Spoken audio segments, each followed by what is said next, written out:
하나님의 말씀 요한복음 8장 21절에서 30절까지 말씀입니다.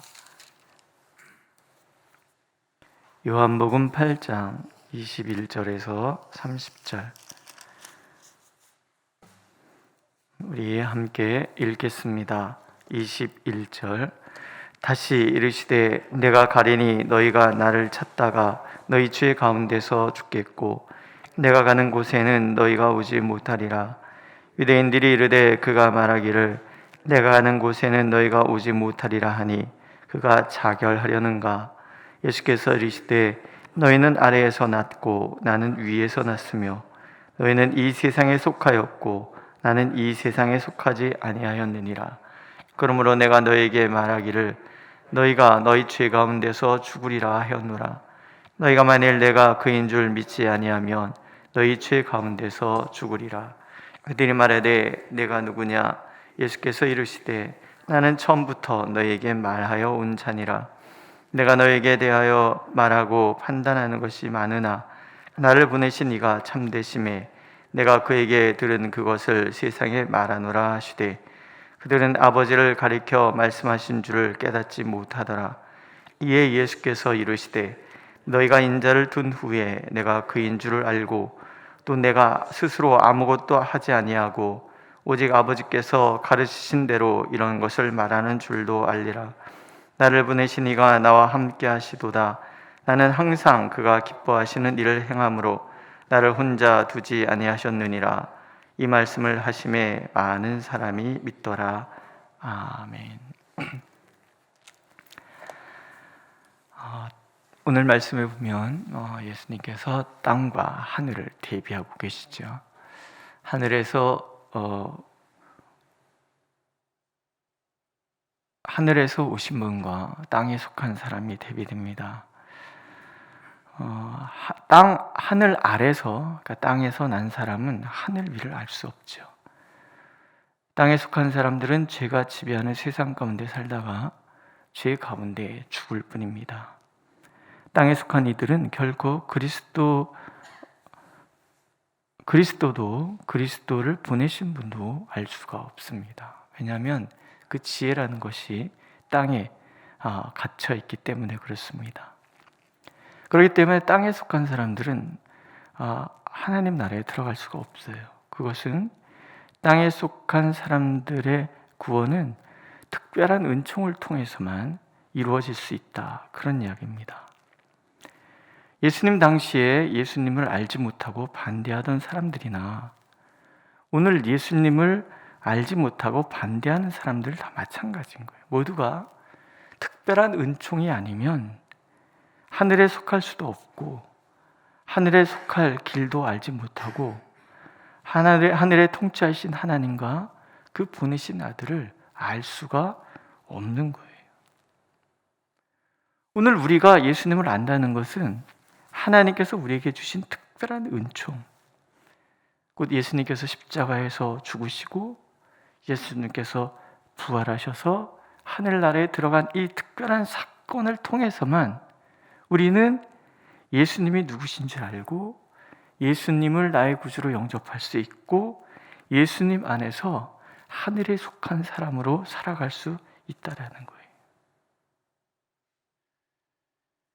저주받은 인간이 이 구원의 특별한 은총을 입을 때만이 땅에 대한 지식밖에 없던 사람이 이 특별한 구원의 은총을 받을 때만이 진정으로 하늘의 지식으로 충만한 사람이 되고 그 결과 하나님이 누구신지 알고 예수께서 누구신지를 알게 될 거라는 거예요.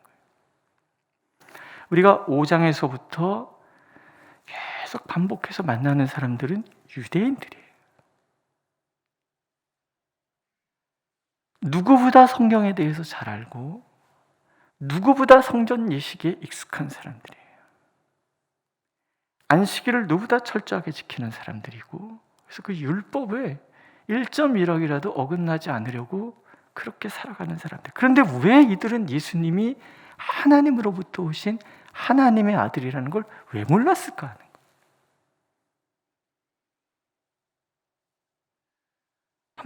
여러분들 한번 생각해 보세요. 성경에 대해서 많이 읽으셨고, 교회 일주일에 한 번씩 꼬박꼬박 나오시고, 심지어는 새벽에까지도 예배당에 나와서 하나님께 기도하잖아요. 여러분, 오늘 예수께서 이 땅에 오시면 알아보시겠습니까?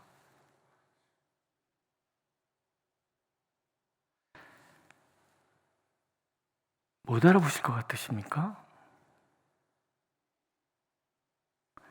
우리를 한번 돌아봐야 되는 거예요. 유대인들은 왜 못 알아봤을까? 당연한 거예요. 예수님 오늘 얘기하시죠?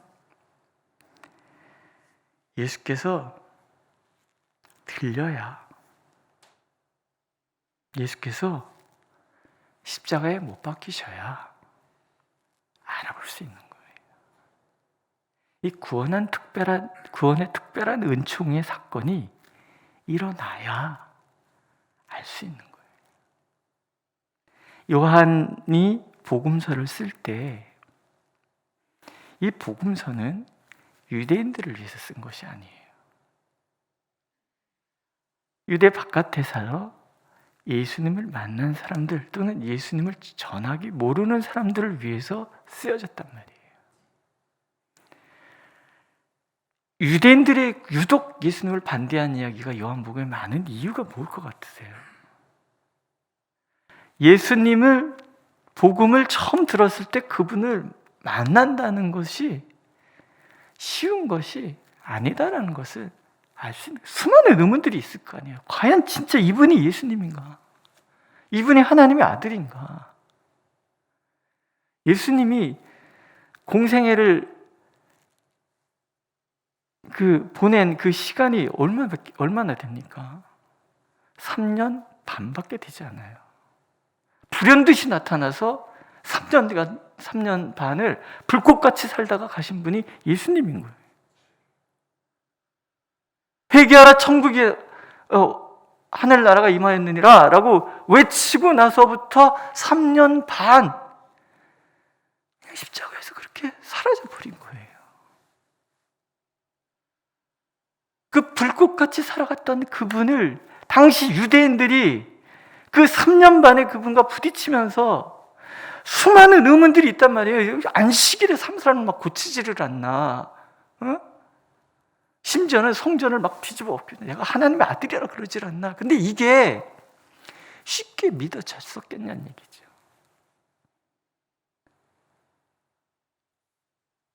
유대인들이나 다른 모든 나라 사람들이나 예수님이 나의 구주로 받아들여지는 데는 특별한 구원의 은총이 필요한 거예요.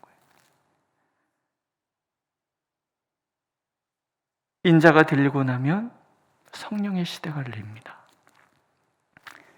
요한복음에 보면 예수님께서 또 다른 보혜사 성령을 보내실 것인데 성령이 오셨을 때 죄에 대해서, 의에 대해서, 심판에 대해서 깨닫게 하실 것이라고 얘기해요.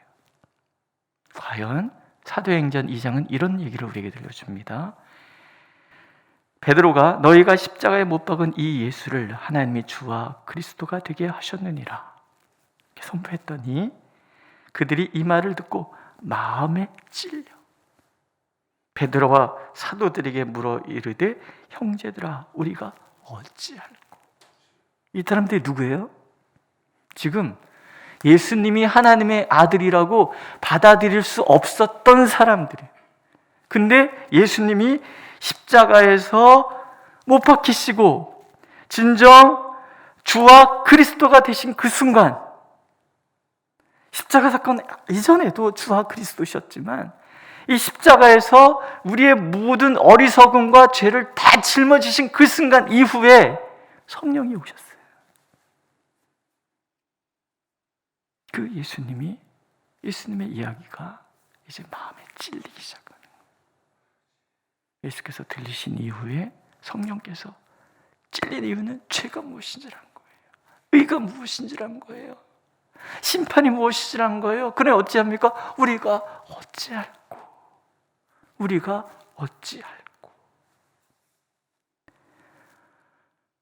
우리가 제일 먼저 기억해야 될 것은 예수 그리스도께서 우리의 모든 죄, 우리의 모든 무지, 우리의 모든 불순종을 십자가에서 다 짊어지셨다라는 거예요.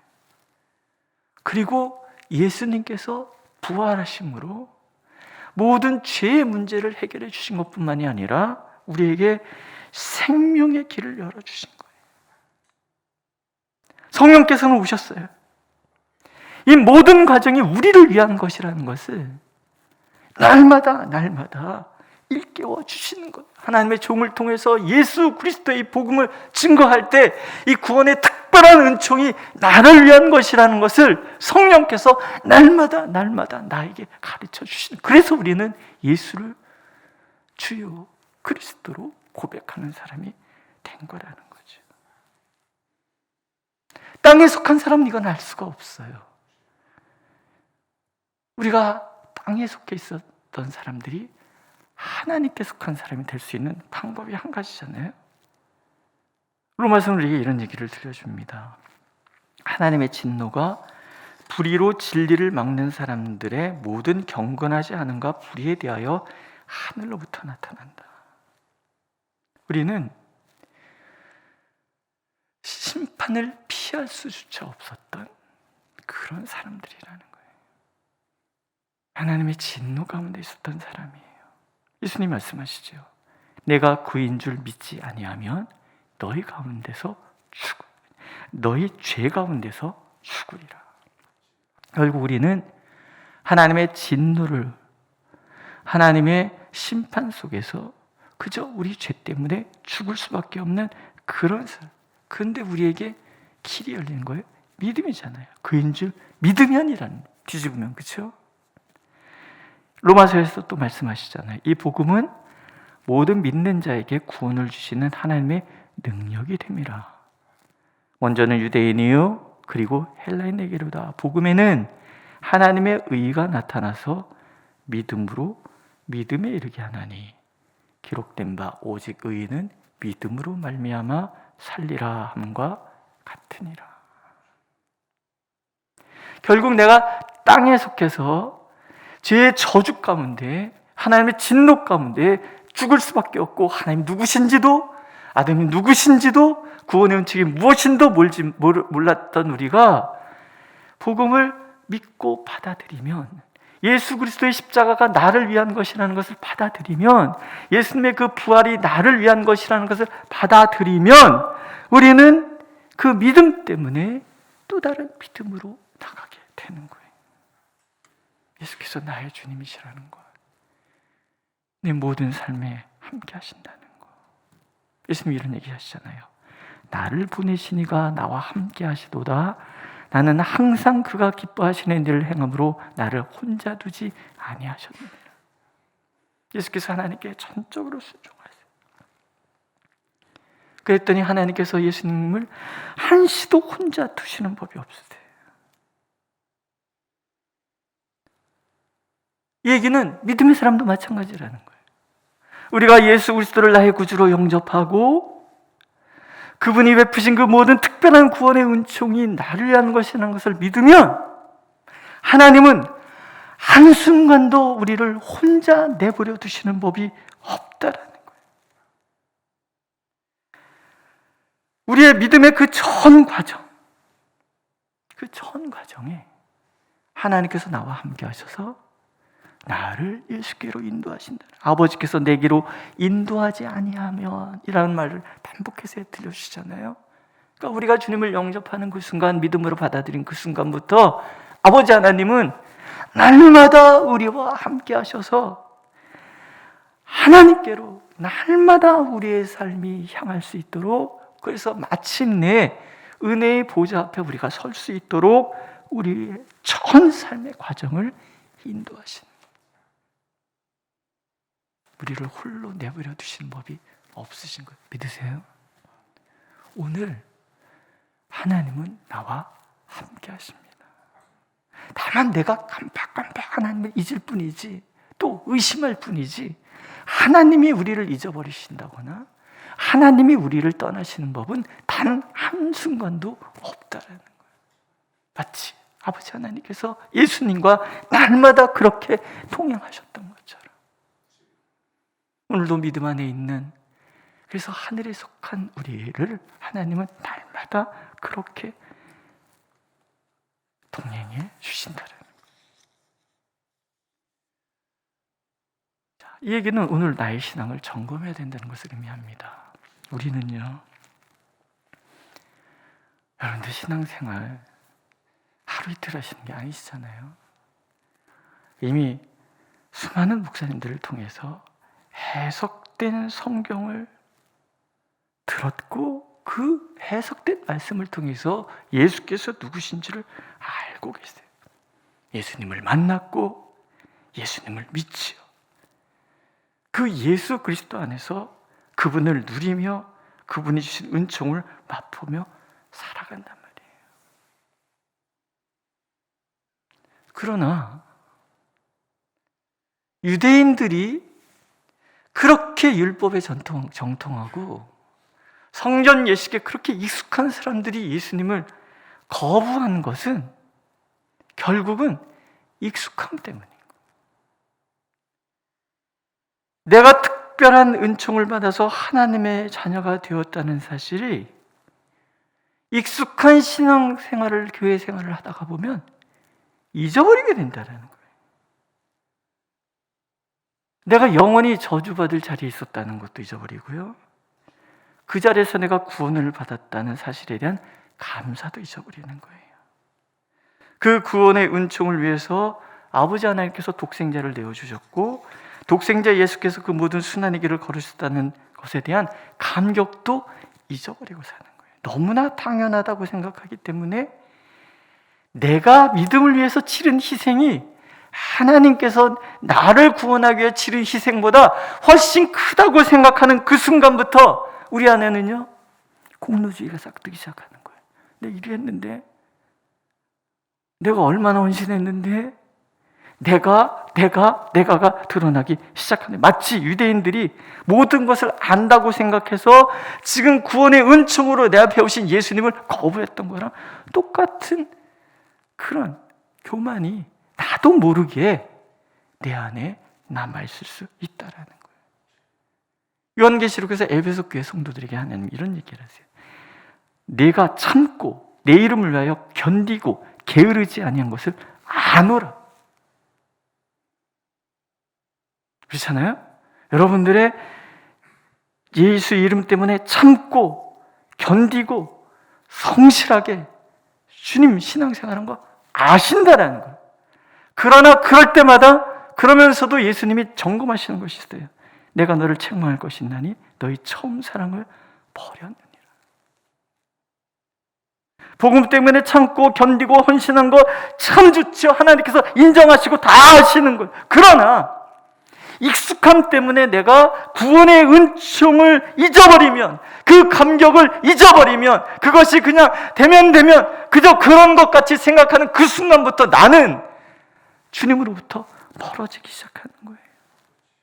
주님이 내 옆에 찾아오셔도 알아보지 못하는 사람이 되는 거라는 거예요. 유대인들이나 에베소 교회 성도들이나 오늘 우리도 마찬가지예요. 바울 사도는 내가 이미 이루었다 하는 것도 아니다. 그저 구원의 은총을 위하여 날마다 앞만 보고 달려간다고 얘기하는 거예요. 누구보다 율법에 정통하고 누구보다 예수님에 대해서 잘 아는 바울이 왜 그랬겠냐는 얘기죠. 신앙이라는 것은 익숙해지는 순간부터 무너지는 거라는 거예요. 안다고 생각하는 그 순간부터 무너지기 시작한다라는 거예요. 날마다 부활의 은총이 내한테 새롭게 다가와야 되고 날마다 예수 그리스도의 그 구원의 은총이 내 안에서 새로워져야 된다. 그런 거예요. 그래야 내 신앙이 날마다 성장해 가는 거예요.